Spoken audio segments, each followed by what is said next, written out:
Queria saber como é que a gente ganha tanto dinheiro, Silvio Santos? Trabalhando. Trabalhando? Trabalhando e fazendo o seguinte, acreditando naquela frase que algum filósofo disse uma vez num livro, ganha dinheiro com 10% de inspiração e 90% de transpiração. Só.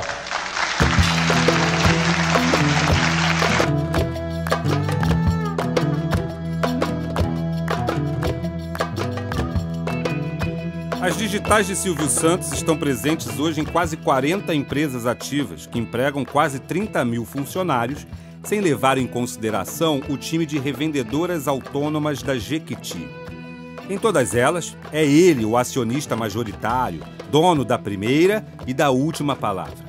Seu tino comercial o levou a ter um portfólio muito diversificado e incomum, que vão desde a TV Alphaville, que entrega TV a cabo e internet para essa região nobre de Santana do Parnaíba, em São Paulo, como uma exportadora de lagostas e camarões. Mas como é que tudo isso aconteceu? No episódio anterior, a gente estudou o berço e a origem de Silvio Santos. A proposta era buscar conexões com o mundo que ele vivia, para a gente compreender sua genialidade empreendedora. Eu recebi diversos comentários no meu Instagram. Se você ainda não segue por lá, acesse diegomaia.com.br, clique nos ícones das redes e me adicione. Por se tratar de uma figura que é conhecida por praticamente todos os brasileiros, essas análises causam emoção, comoção, tretas. Tem gente que acha que ele nasceu predestinado a se tornar o que se tornou, que essas coisas estão escritas.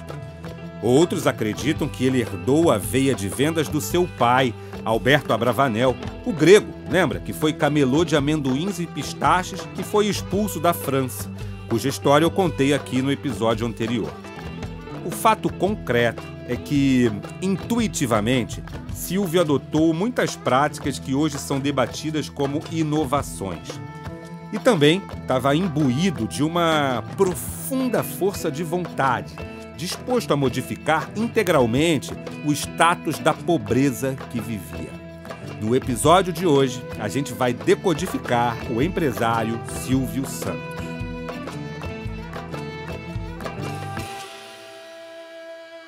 Esse podcast é oferecido por CDPV, a primeira escola de vendas do Brasil. Conheça o curso Como Ser um Líder de Sucesso. É um formato totalmente inovador, um curso no formato podcast. Esse curso tem muita inspiração no Silvio. Todos os detalhes sobre esse curso, que você pode começar já já, está lá em diegomaia.com.br.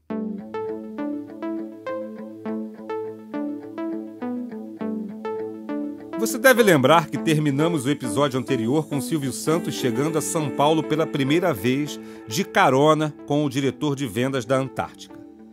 Um dia, enquanto ele estava em um bar famoso, no cruzamento mítico das avenidas São João com Ipiranga, Silvio Santos encontrou um locutor de uma rádio que havia trabalhado com ele no Rio de Janeiro.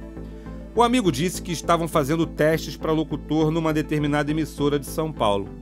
Silvio disse que não ia tentar, mas estava a fim de participar dos programas de calouro na rádio. Afinal, sua base era no Rio de Janeiro e ele estava ali a passeio. Quando ele chega na emissora para participar do programa de calouros, ele não pode se inscrever porque foi reconhecido. Ele já tinha trabalhado como profissional. E aqueles concursos das rádios eram para amadores, literalmente, para novatos. Por isso, ele acabou fazendo o teste para locutor e adivinha só, foi aprovado. O primeiro trabalho do apresentador Silvio Santos em São Paulo foi exatamente esse, locutor da Rádio Nacional. Garotada boa do meu Brasil, bom dia. Minhas colegas de trabalho que tanto me ajudam, vocês que estão comigo no auditório, vocês que me ouvem através da Rádio Nacional, minhas colegas de trabalho, bom dia. Rapaziada, bom dia. Motoristas da estrada, bom dia, bom dia. Motoristas que estão na cidade, não se distraiam com a minha conversa fiada, bom dia. Todo mundo respondeu?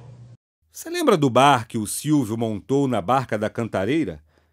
Vendo que sua estadia na capital paulista se estenderia mais do que o previsto, Silvio resolveu tirar o bar da barca, que estava arriada no estaleiro, e levou essa estrutura para São Paulo, primeiramente na esquina da Rua Ana Sintra com Rua Palmeiras, que fica ali bem em frente à Igreja Santa Cecília, centro de São Paulo.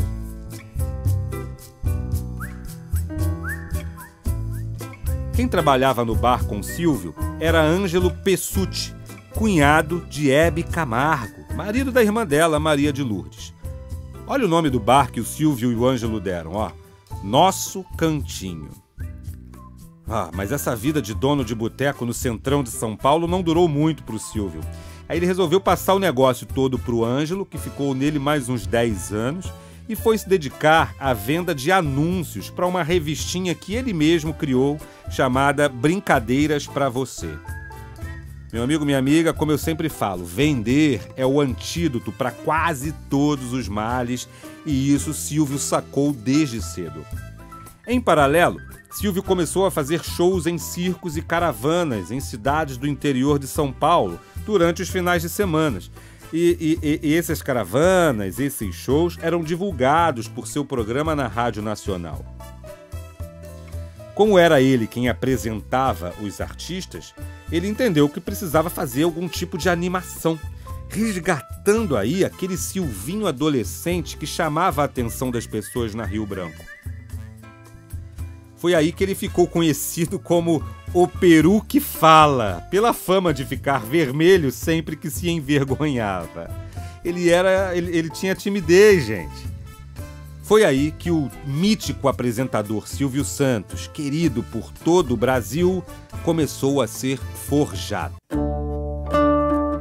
Mas o cerne desse episódio aqui hoje não é o apresentador, mas sim o empresário, o vendedor, o gestor Silvio Santos. Como vimos até aqui, a veia empreendedora do Silvio já dava sinais pujantes, sempre com formatos inovadores, hein?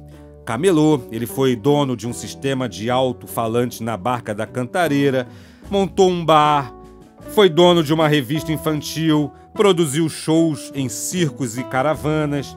Mas essa experiência ainda era ali meio café pequeno para o que estava por vir. Silvio parece ter sido um empreendedor decidido a mudar a sua história de vida. Ele empreendeu por estar insatisfeito com a vida que levava. Ele foi movido por sonhos. É nossa capacidade de sonhar que gera clareza de pensamento, que faz a gente ser resiliente, que faz a gente ter persistência. Mas a capacidade de executar o sonho, que é justamente colocar esses planos em prática, responde por baixo aí por uns 50% dessa equação.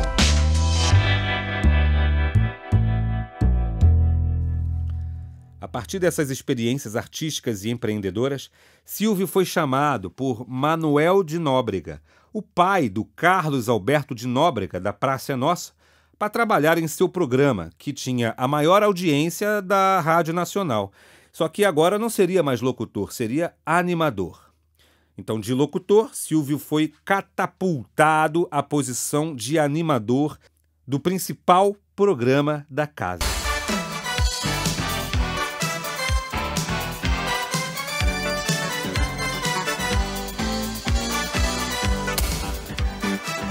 Para além da atividade de comunicação, o Manuel de Nóbrega tinha entrado em uma sociedade com um alemão, que, diga-se de passagem, nada tem a ver com o alemão da camelotagem do Rio de Janeiro. Esse aqui era outro alemão, uma coincidência, a gente está falando de dois alemães na mesma história. Essa sociedade chamava Baú de Brinquedos. É o que conhecemos hoje como venda antecipada de produtos ou, de forma regulada, é como um consórcio ou mesmo um título de capitalização que você paga todo mês para ter um determinado valor ou um determinado produto no final quando terminar de pagar. Como investimento financeiro, sabemos todos que existem opções bem melhores. Mas num Brasil da década de 50, sem sistema, com uma população que crescia de forma exagerada, parecia ser um bom negócio. Claro, se fosse bem administrado. O baú foi mais uma aventura do Nóbrega, que foi procurado por um senhor chamado Walter.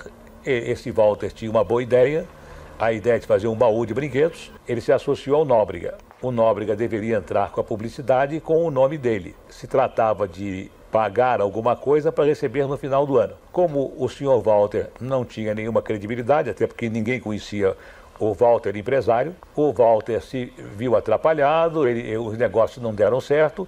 Nóbrega então me chamou, pediu que eu fosse resolver o problema das pessoas que viessem pagar para o próximo ano e que eu dissesse a essas pessoas que infelizmente não ia mais ter baú da felicidade, que elas não precisassem pagar. Mas aí eu percebi que aquilo era um bom negócio, bem administrado, poderia fazer sucesso. E eu então falei com o Nóbrega se ele queria que eu continuasse lá e que nós ficaríamos sócios 50%. Então nós ficamos sócios até um determinado tempo.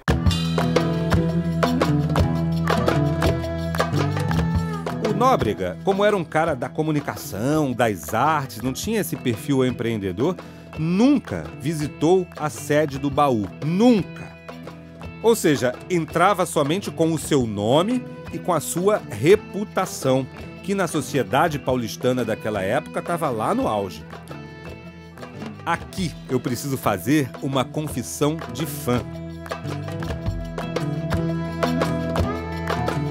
A primeira sede do baú ficava na rua Líbero Badaró 184, colada com o saudoso Othon Palace Hotel, quase em frente ao Viaduto do Chá, Praça do Patriarca. Eu estou falando do centro velho, do centro histórico de São Paulo. Era na lojinha, onde hoje tem uma franquia da Copenhagen, que ficava essa primeira sede do baú de brinquedos, que depois viria a se chamar, como todos nós sabemos, Baú da Felicidade. No início da minha carreira, toda vez que eu ia para São Paulo, eu optava por ficar nesse hotel e foram muitas as vezes que eu parava ali em frente à Copenhagen para ficar imaginando aqueles anos 50, 60, aquela história de Baú da Felicidade, Silvio Santos. Porque, pensa comigo, ali foi o berço do empreendedorismo importante para o Silvio Santos, sabe? O primeiro grande negócio. O edifício do Othon Palace ainda está de pé, é lindo, e no seu apogeu hospedou até a rainha da Inglaterra quando visitou o Brasil. O hotel foi desativado, ainda pertence à mesma família fundadora do Othon e atualmente está alugado para a Prefeitura de São Paulo, que mantém nele algumas secretarias.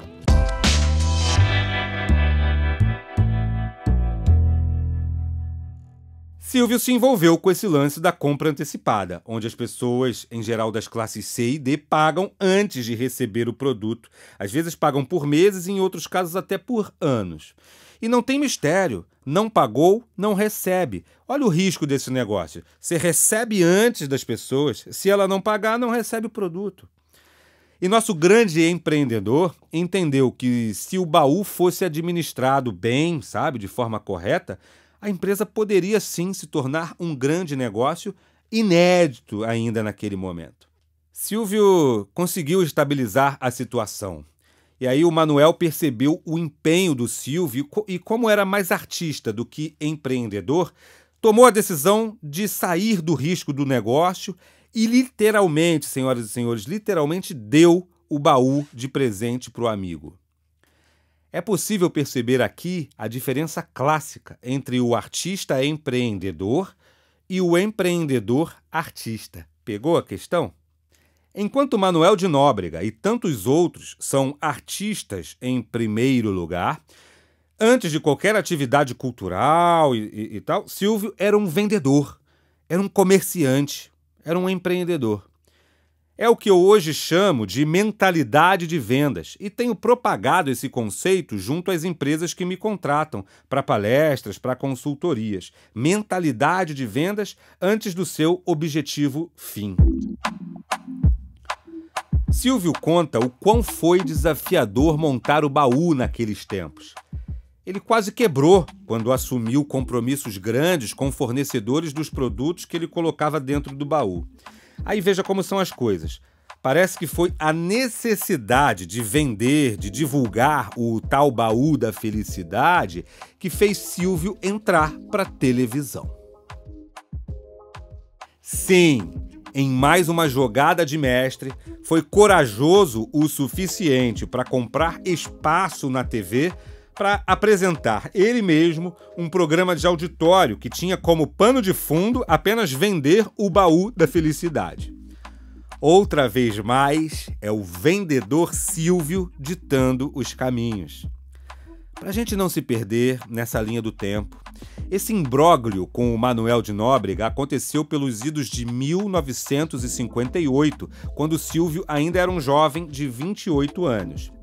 Foi só em 1959, um ano depois, que ele registrou o Baú da Felicidade e tirou a empresa daquele porãozinho da rua Líbero Badaró, do lado ali do Otom Palace, e transferiu essa empresa para uma salinha de 15 metros quadrados que ficava no número 714 da rua 13 de Maio, ali no bairro da Boa Vista, em São Paulo. Um detalhe aqui muitíssimo especial e muito conectado com o empreendedor brasileiro dos tempos atuais.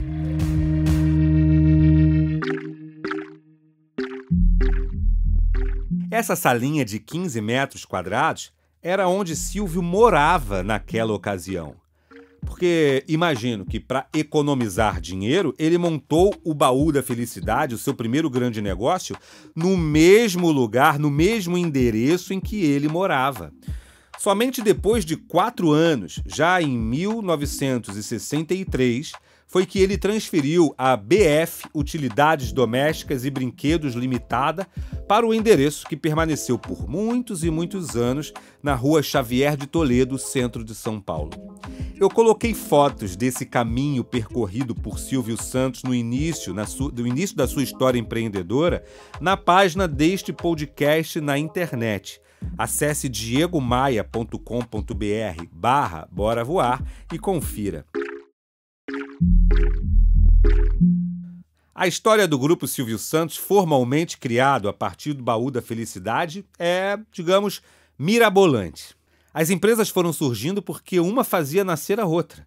Cresciam e era preciso criar outras novas para administrar e aplicar o dinheiro das primeiras. Esse modelo de estruturação é chamado de vertical. Talvez inspirado no Grupo Silvio Santos, talvez não. Em vários momentos da minha jornada empreendedora, eu agi com essa metodologia. Eu tive uma empresa de eventos que, ao invés de contratar serviços de alimentação, resolveu montar uma operação de alimentação. Ao invés de terceirizar a alocação de equipamentos de áudio e vídeo para esses eventos, montamos o nosso próprio estoque de equipamentos. À primeira vista, esse modelo de negócios parece mais rentável e garante maior flexibilidade, maior segurança, garante que tudo saia do jeitinho que o empreendedor imagina. Mas, ao longo do tempo, esse modelo tende a se mostrar pesado, tende a se mostrar inchado e, muitas vezes, até acéfalo, se você não acertar a mão na hora de contratar gestores para cada um desses negócios, para cada uma dessas divisões. O custo vai lá em cima e, como eu sempre acreditei, e juro que não quero parecer vulgar, quem tem custo tem medo.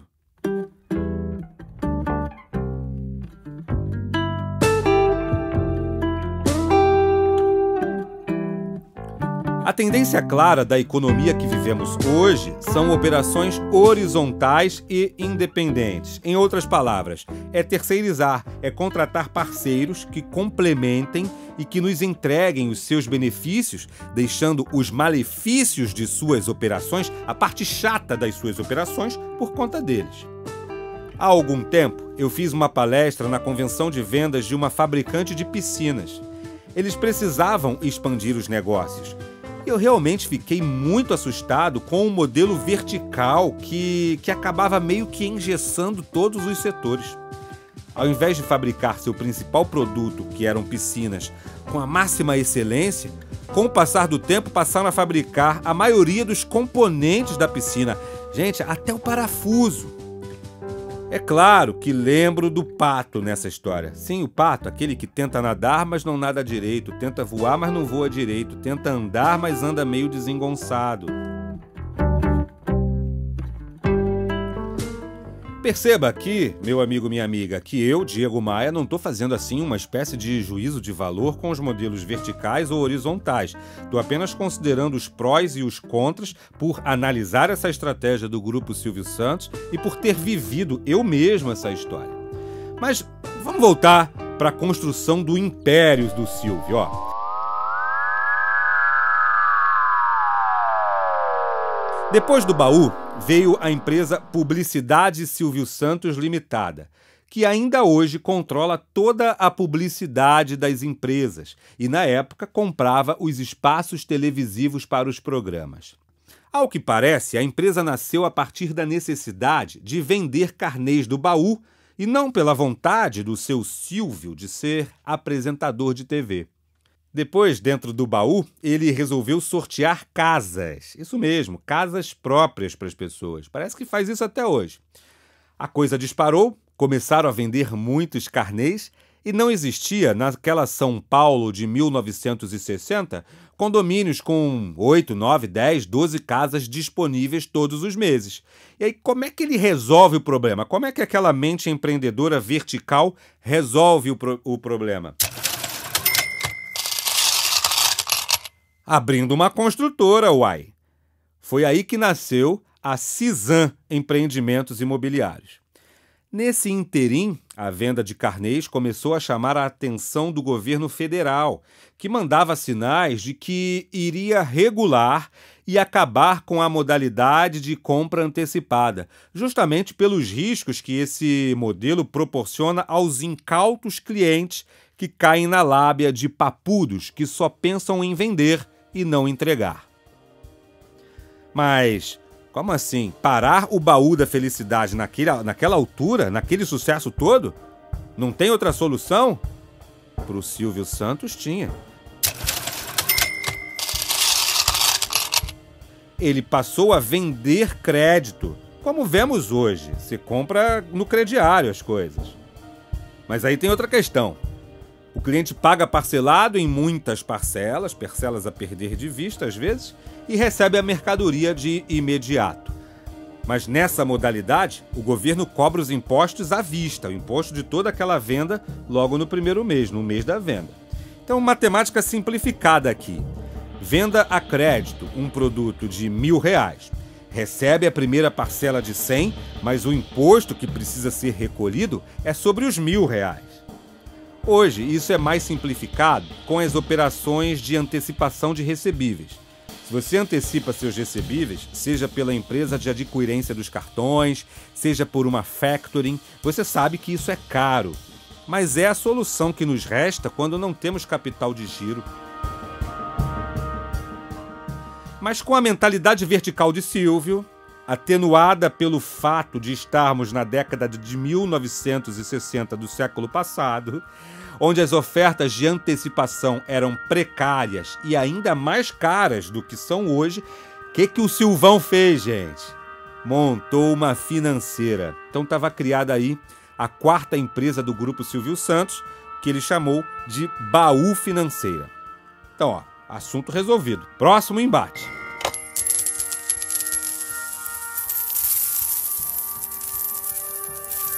A financeira passou a financiar itens fora do Baú da Felicidade. Entrou no segmento de financiamento de veículos.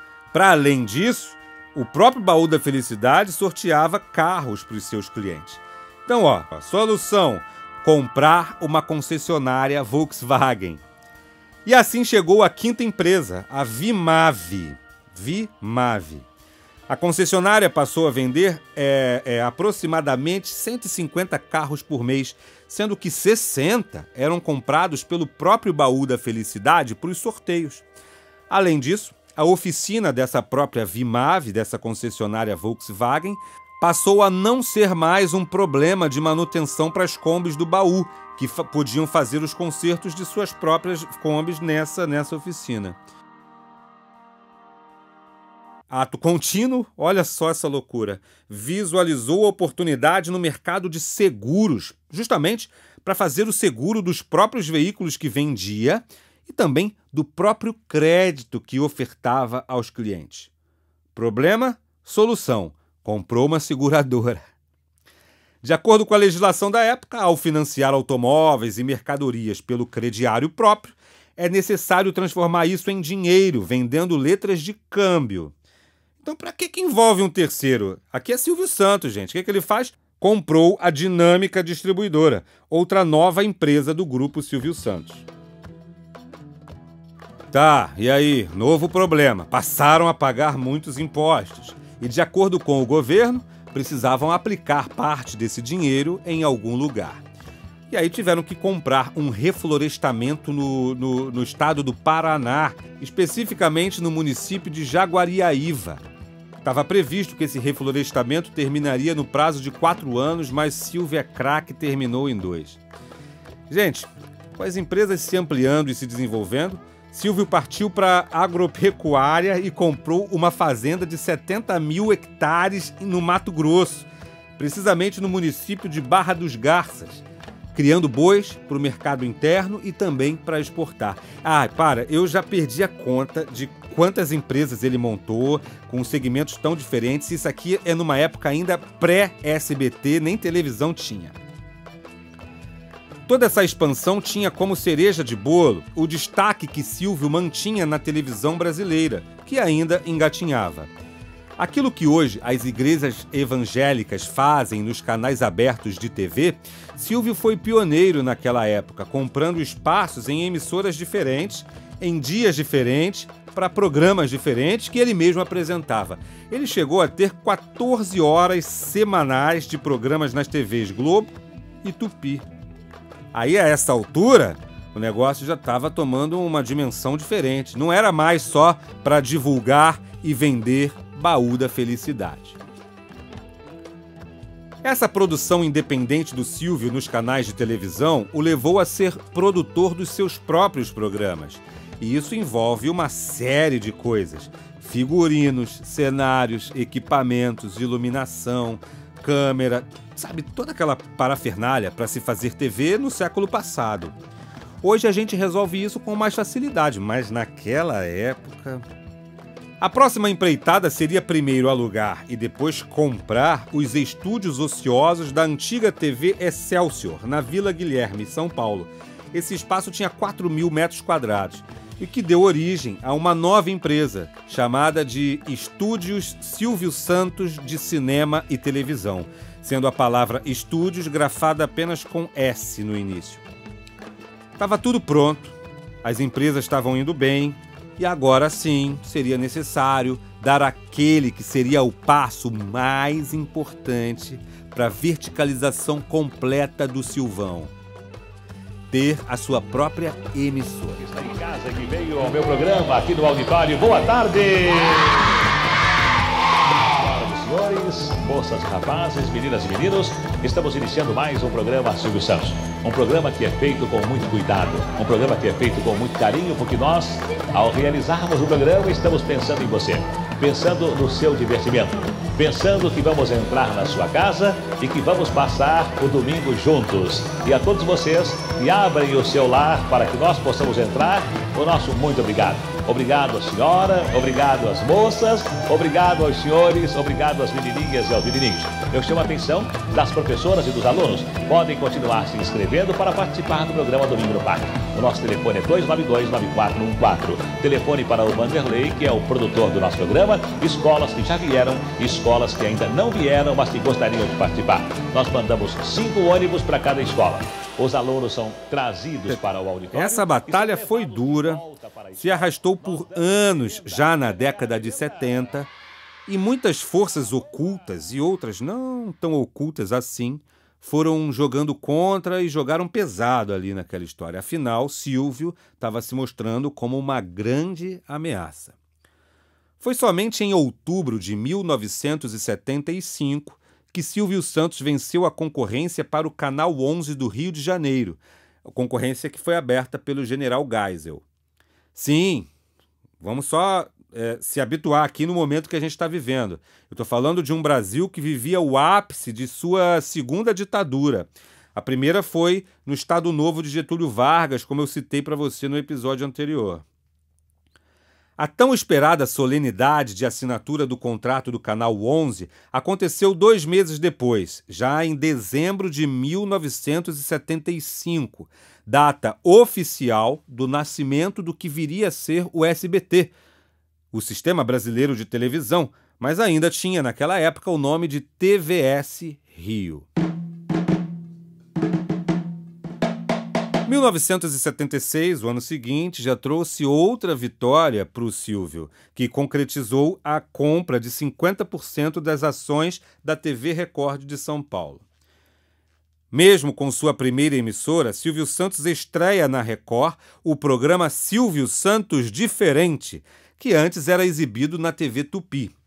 A atração durou apenas até o final do ano, pois Silvio decidiu não mais comandar programas noturnos. Passou a apresentar simultaneamente o programa Silvio Santos na TV Tupi e na TV Record em São Paulo, além da TVS no Rio, algo que era inédito no país e possivelmente inédito no mundo, gente.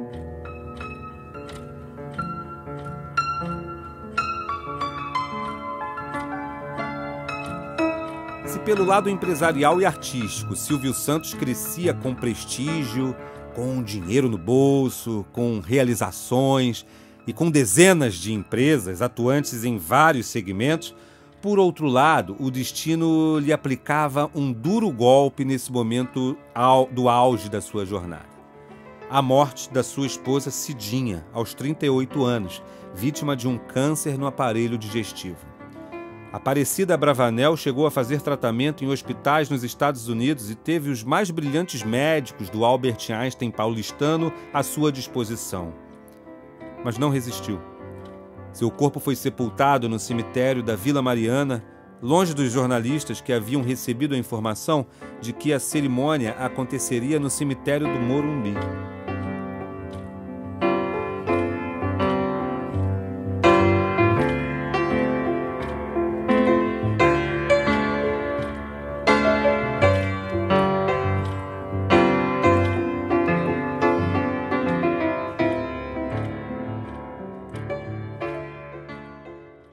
Com o fim da TV Tupi, as concessões das emissoras Brasil afora seriam redistribuídas. E seu poder de argumentação, de relacionamento, de lobby, foi totalmente concentrado na aquisição de novas concessões de TV nessas antigas concessões da TV Tupi. Mas isso foi uma grande novela na vida do Silvio. Vamos ouvir Silvio Santos em discurso de 19 de agosto de 1981, na cerimônia de entrega dessas suas concessões. Olha só. O pessoal me cumprimentou e disse: terminou a novela. E realmente foi uma novela.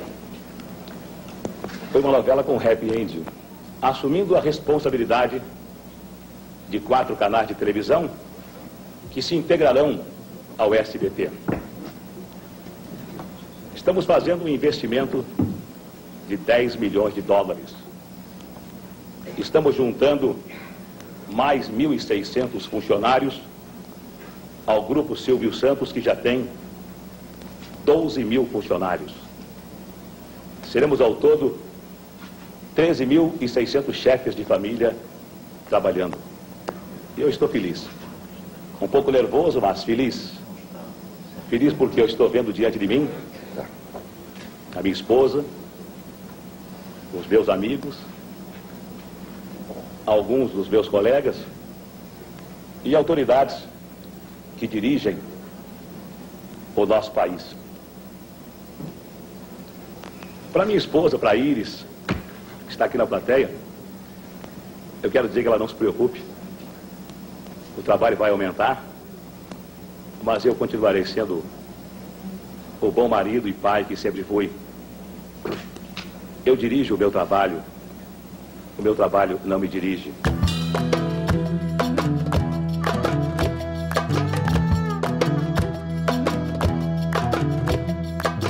Pronto, agora existia uma rede.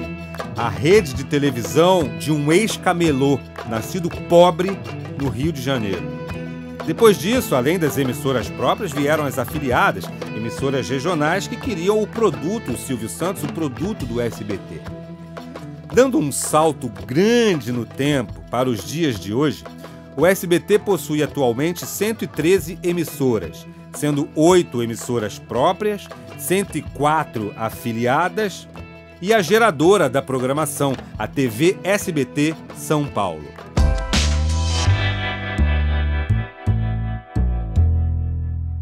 Dando um salto para 2007, o Grupo Silvio Santos retornou de forma triunfal ao setor de cosméticos. É que são tantas empresas, eu contei pelo menos 40 operações.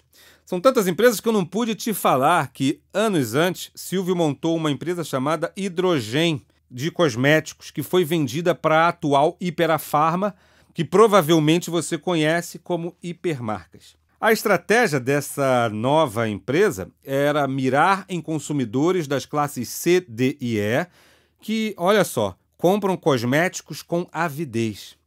Mas teve uma falha aí. A Hidrogen não performou como esperado, pois foi uma marca projetada para estar distribuída no varejo. E essa distribuição para o varejo, aparentemente, o Grupo Silvio Santos não dominava.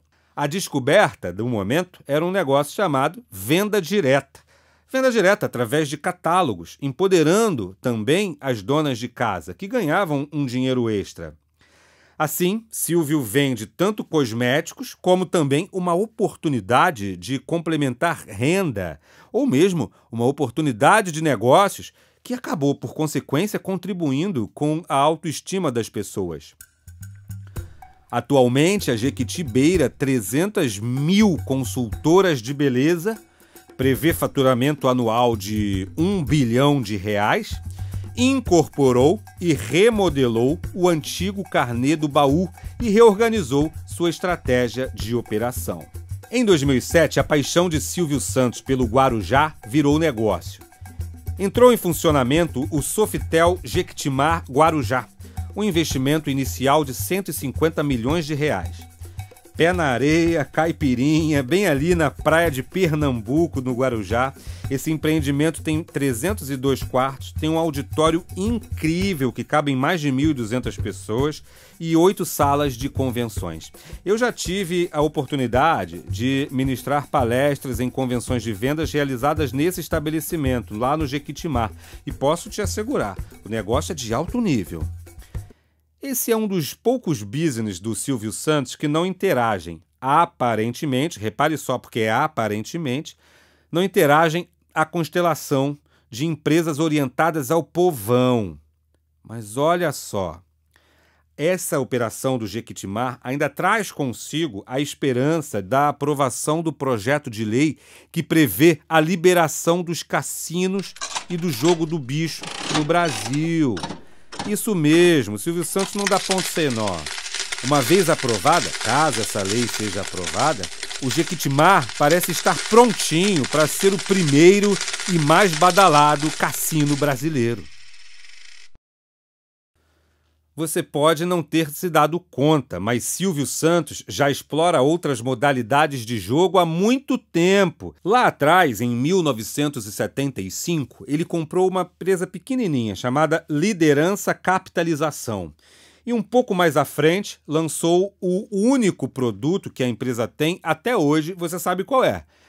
A Telecena, com divulgação massiva nos seus canais, tem sorteios transmitidos pelo seu sistema brasileiro de televisão. De hora em hora, o SBT informa o resultado parcial da Telecena de Páscoa.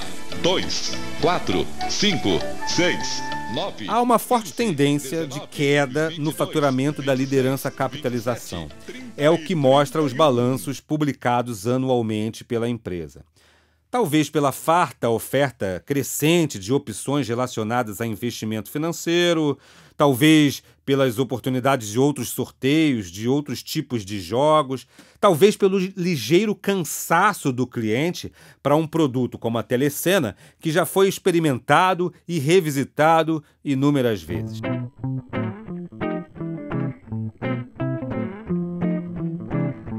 O curioso, apenas curioso, é que foi justamente o vício em jogos que seu Alberto, pai do Silvio, teve. E por consequência desse vício, que Silvio teve que se virar nas ruas do Rio de Janeiro.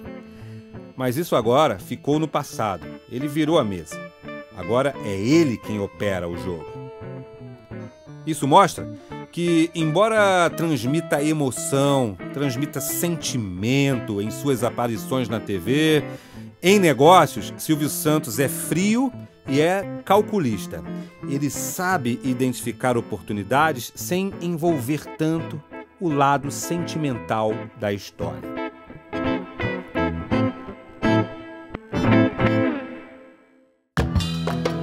Como o colosso do Grupo Silvio Santos, que ainda tem vários outros negócios que eu não pude compartilhar aqui, vai reagir à intensa transformação que a economia mundial atravessa.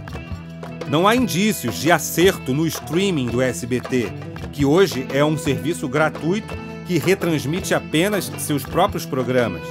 Como é que essa empresa, esse conglomerado, vai se adaptar às transformações do mundo moderno? Porque o consumidor mudou, a audiência da TV aberta diminui sensivelmente. Silvio Santos está com quase 90 anos e as empresas são geridas por suas filhas. O modelo de gestão de uma empresa familiar como o Grupo Silvio Santos vai conseguir ultrapassar essas barreiras? Será que vão sobreviver ao grande reset que o mundo vive? É isso que a gente vai decodificar nos próximos episódios. E fica tranquilo, eu vou abordar o sensível tema do rombo bilionário do banco que Silvio Santos fundou e eu nem pude mencionar aqui. Eu sou Diego Maia e esse é o Bora Voar, o meu podcast inspiracional. Se você quer acompanhar os próximos episódios, se inscreva gratuitamente no seu app de música preferido. Aproveite e me adicione no Instagram, tem um link aqui na descrição. E me diz lá no direct o que você achou desse episódio, tá? Esse episódio é apresentado por CDPV Escola de Vendas. Conheça nossos cursos, livros e materiais acessando cdpv.com.br. Bora voar?